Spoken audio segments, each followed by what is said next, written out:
program today.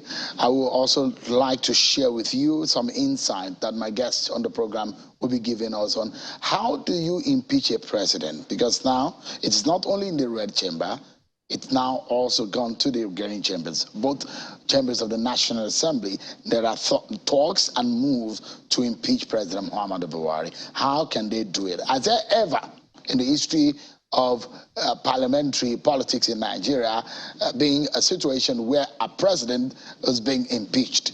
Would they be able to succeed in this? How many people are really up against President Buhari in this move of removing him from office? The ultimatum given to him. In fact, some people have said 30 was too long, that 7 days could be enough to fix all of these issues. We'll get into that in a moment. But there is one dire situation that we are in. There is fire on the mountain. The economy doesn't look good, at least from a layman point of view. The dollar to naira different exchange rate from the parallel market is way over 700 naira as of today. Just yesterday, we got to understand that excess crude account, otherwise known as the rainy day fund, has been greatly depleted. The Minister of Finance, Mrs. Zainab Ahmed, says state governors, in consultations with the National Economic Council, NEC, are aware of the withdrawals from the excess crude account, the ECA.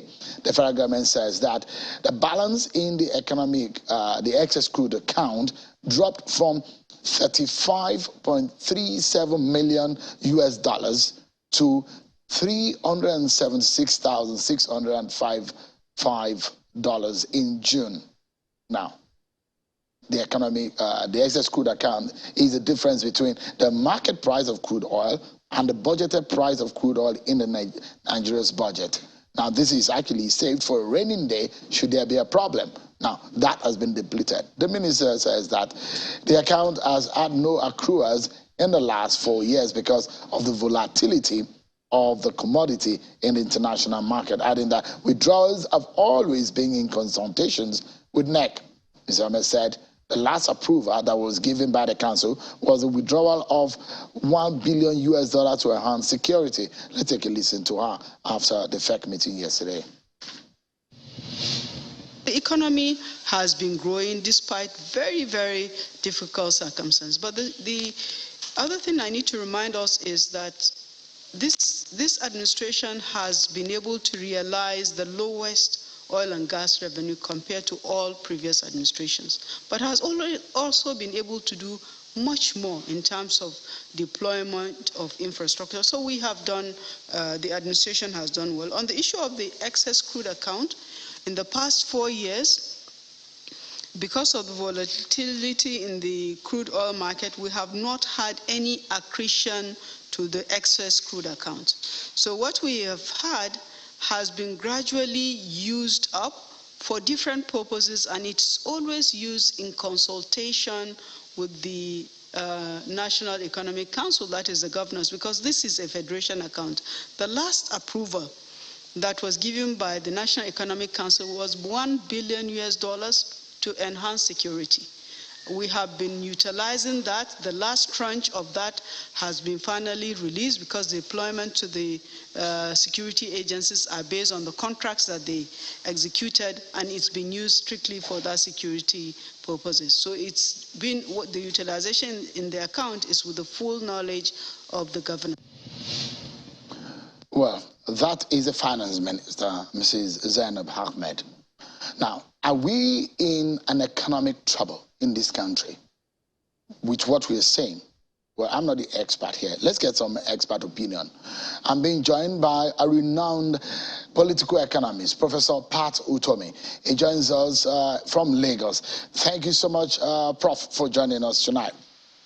I asked a question on Sunday whether or not Nigeria is broke from one of the ministers. Now, these are some of the questions that may be brought in the minds of people. Now, Prof, let me sound this warning. Some of my viewers tonight are not the ones that are very savvy with the figures. So I'd like us to break it down for the benefit of those of us who are not economically literate. So let Nigerians know what the facts of the issues are. First and foremost, I'd like to begin from here. Are we in trouble economically? is Nigeria broke? We are not only in trouble, we are in serious trouble. Nigeria is not only broke, Nigeria is broken. But that's not the, I heard you say we'll talk solutions today, you know. You cannot talk solution unless you understand the background to where we are. Let me say to you, Shehu, there's only one moral law that I know of in economics. And that law is that it is not acceptable to tax a generation to execute something that they will not benefit from. That is just the same thing as saying it is not morally accepted to take something that belongs to all generations of Nigerians and spend it in a way that future generations who are entitled to that do not get a share of it. But this is what governing in Nigeria has consistently done for more than one generation now. I have spoken to this matter several times in the past and provided a template for how we should deal with these issues. It's coming home to roost, it's coming home to haunt us in a way that a generation of Nigerians, young Nigerians who are already angry, will get even more angrier, much angrier if they actually know what is responsible for where we are right now in terms of the economy and what we are about to pass to them because of our willful mismanagement of the Nigerian economy. Let me go back. In 1996, The Economist of London interviewed me, and in a sense of exasperation about how we are mismanaging crude oil revenues and all of that, I actually said in that interview, it was carried out by Richard Dowden, who was then the Africa editor of The Economist.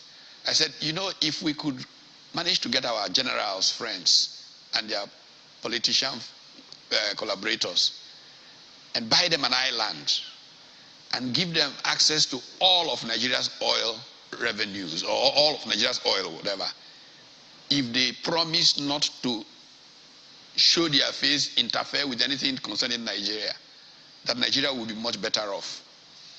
The comment of The Economist, you know, The Economist always has an opinion on everything. The comment was, fair comment.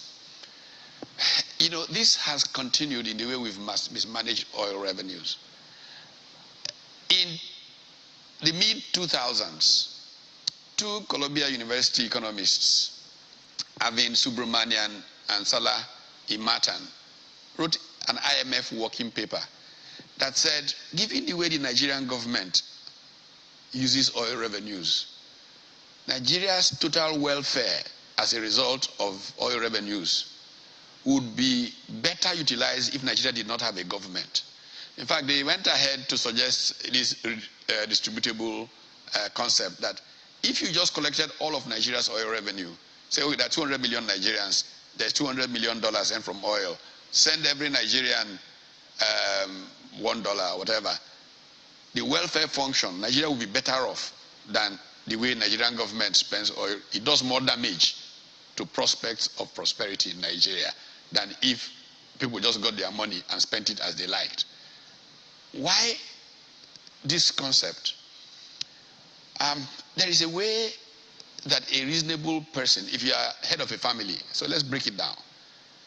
You get a sudden surge of income. You know that rainy days will come. Any responsible father will put away some and ensure that he manages in a way that when the rainy day comes, he can pull from it. Nigerian political class has systematically plundered Nigeria by, one, denying the future what belongs to them. When the concept of the so-called excess crude fund was being pushed by people like myself early in the Obasanjo administration, I recall that I was challenged by many people that the federal government is trying to take states' money.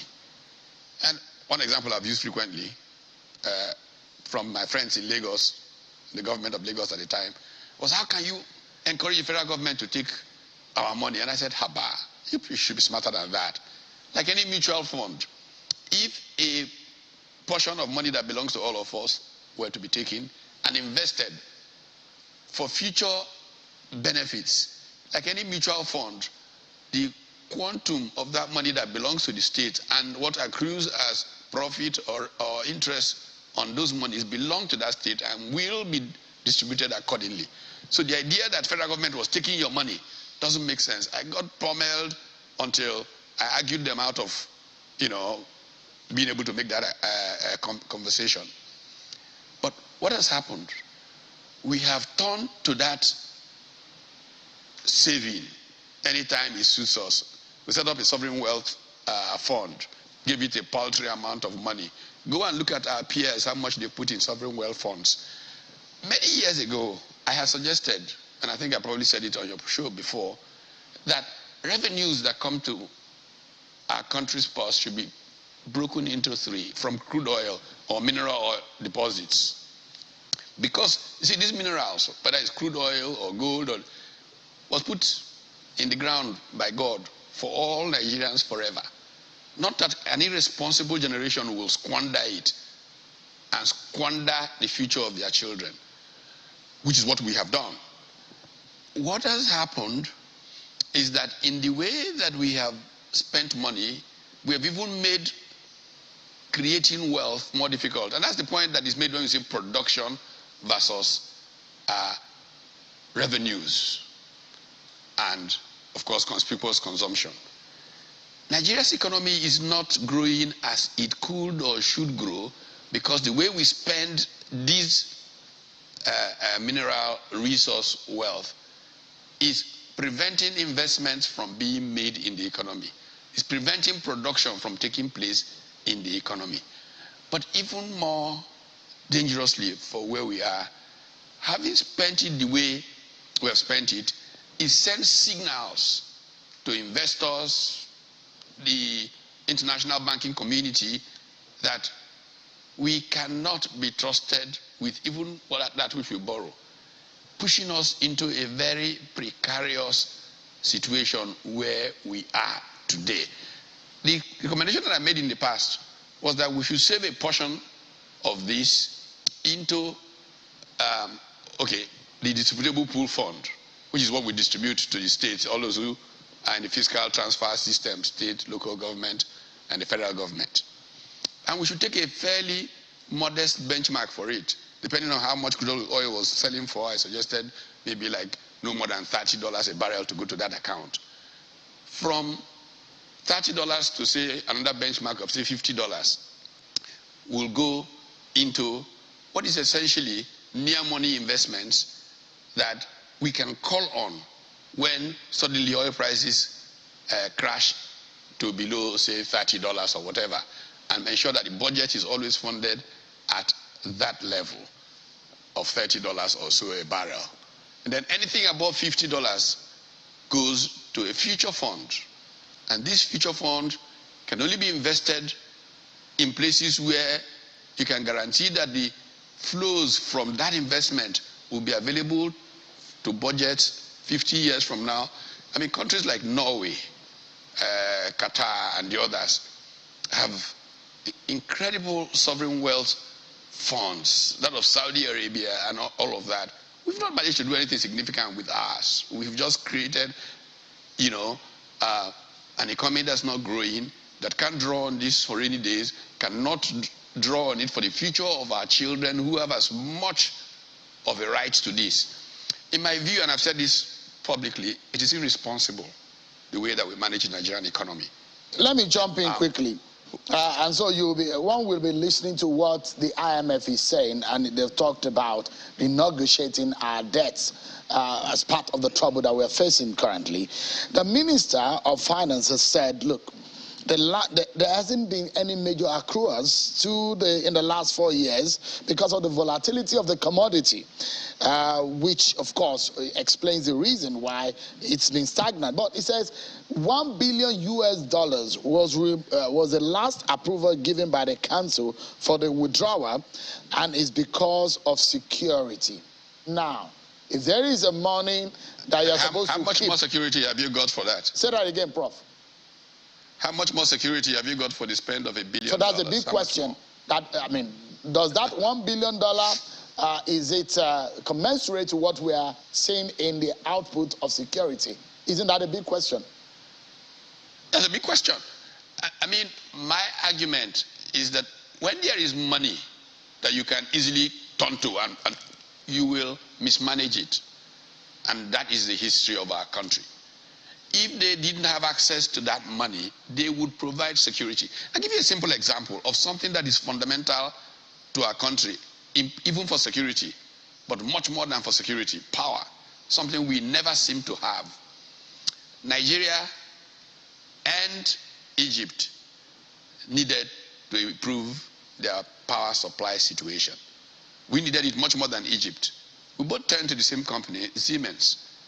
We spent months in our executive council going back and forth on how much Nigerian government would put into this, get this. Egypt did not plan to put one kobo in. They just created the environment for those actors to borrow money efficiently in the international system, provide this power. That power is already in. Ours is still traveling stories. And if Nigerians must know the latest, is that this equipment which are being manufactured in Ukraine are now stuck in the war. So all the money that Nigeria has saved and put into that business will probably not be around to give Nigeria any power for some time. A force majeure has probably been called on it. This is not the first time Nigeria has gotten into this kind of mess. We did it with the metro line in Lagos and ended up paying more money in penalties than this. The point is that there's something about how badly the political class in Nigeria has managed Nigeria that we need to begin afresh. We need to have new thinking people run Nigeria. We need to have people who wake up in the night wondering about, hey, this Nigerian resource that is so scarce, how are we utilizing it? Compare it, same Egypt I've talked about.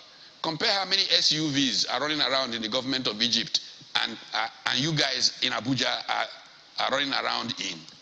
Compare them and you will see how people who think act differently. Prof, please make sense for the, I want to put, for the sake of some of our viewers tonight who may not even really get the point, the ECA, the excess crude account, what does this really mean? What does it mean for the food on the table and the money in my pocket? Let's assume that the Nigeria that we are talking about is Mr. Nigeria, whose salary has gone down from 100,000 to perhaps, or is still at 100,000, and the prices of food has gone up. He spends maybe 50,000 on food and transportation before, but now he spends about 80,000. But he has some money in savings. But at some point, he's almost done spending all the money that he has saved for the raining day. It does look like the situation of Nigeria as a nation, isn't it? Now, the big question here, where do we go? If you say we are in a terrible, we are in a big trouble, how much of a trouble and how do we get out of here?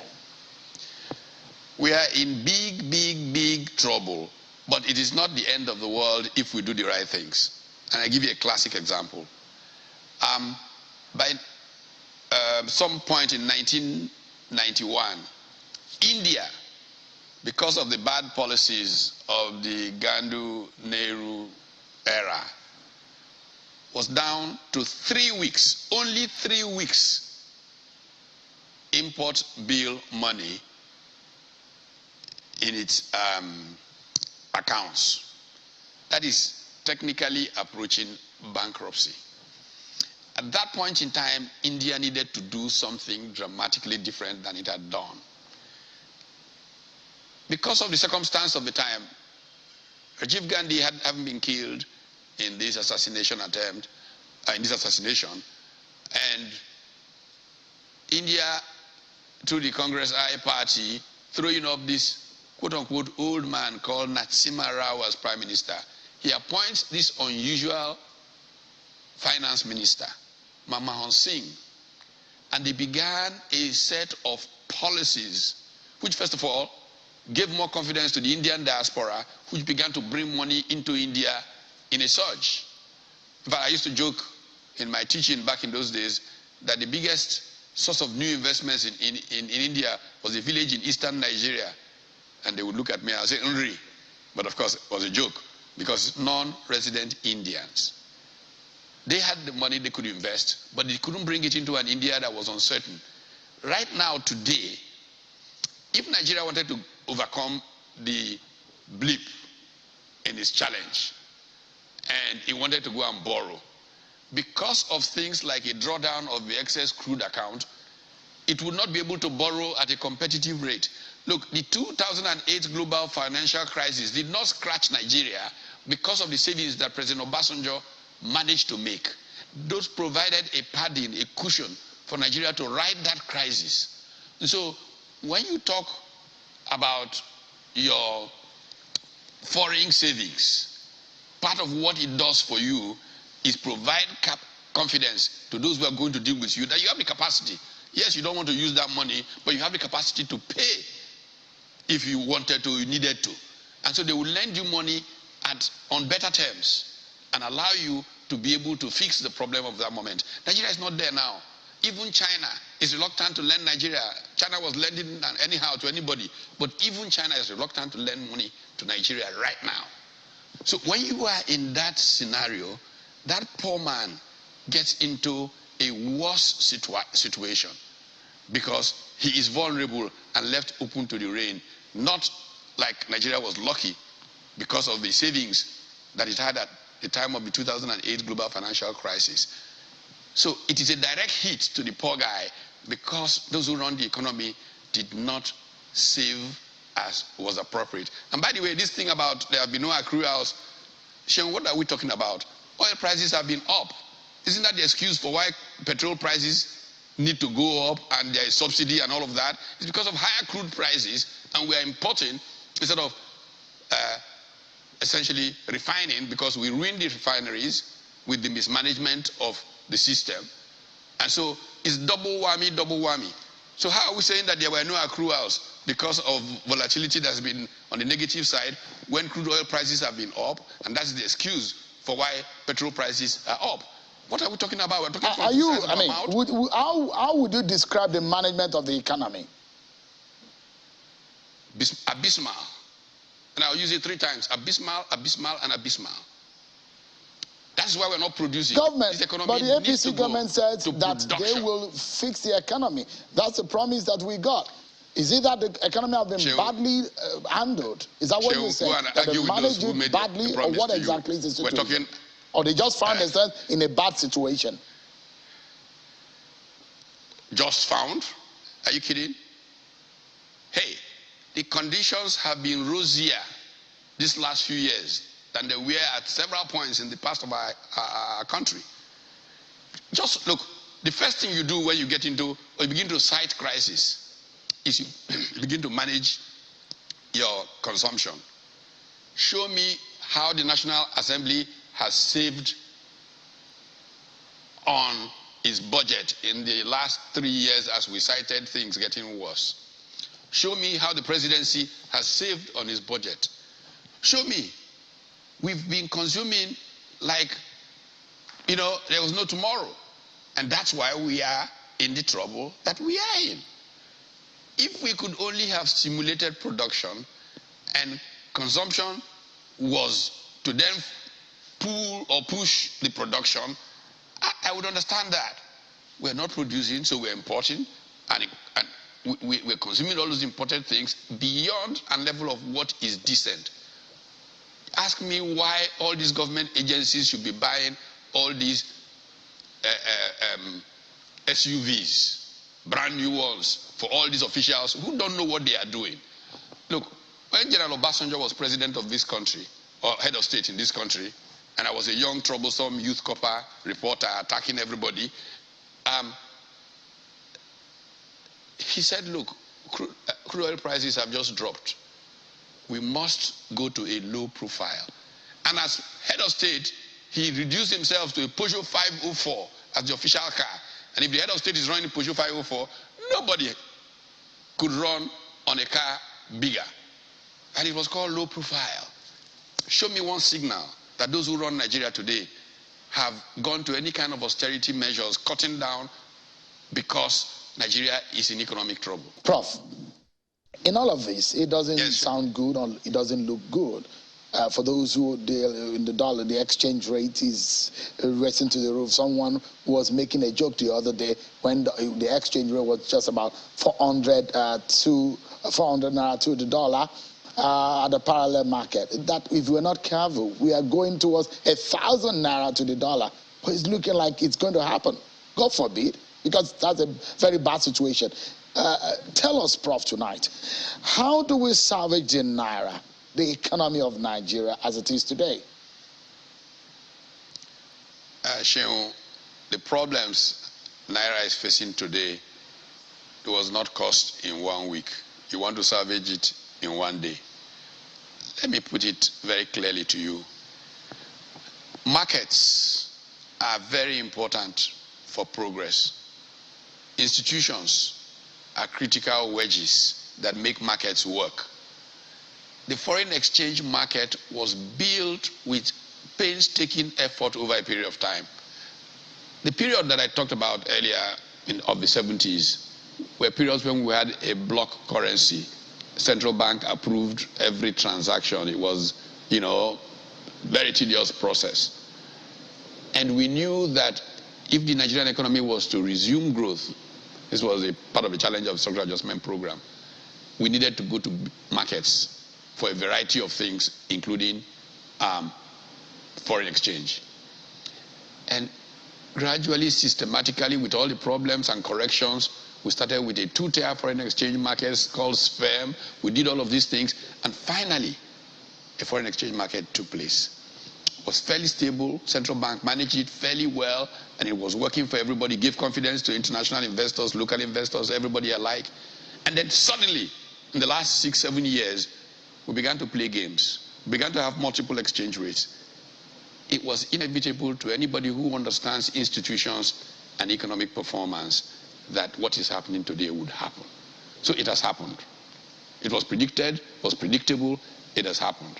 So the question is, how do we fix it?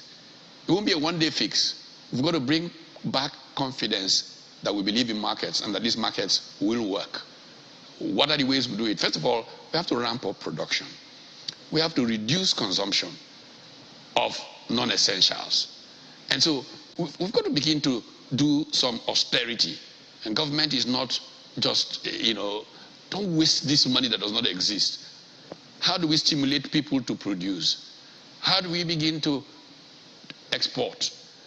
In an economy that is exporting, devaluation is not necessarily the end of the world. It might actually be an incentive. I keep reminding people that in my time, the Japanese yen was several hundred to $1. And they built an export economy, and as they were, because their exchange rate was the way it was, their exports were considered cheaper abroad, and they continued to grow their export portfolio. And then, of course, their exchange rate was getting stronger and stronger. When the yen crossed 200, I still remember very clearly, became 198. There was almost a morning in Japan that the exchange rate was getting too strong. It would negatively affect their export. So the real issue here is that we are not producing, we are not exporting, and so we are hit very badly by the fact that we are so import dependent, and the prices of those imports are going to go crazy, especially now that we are even so dependent on importation of food. We should have been going for a clear national security thing with food security. We didn't. We're vulnerable because we're importing everything, what we eat, in a country that should be exporting food. Come on, Shehu.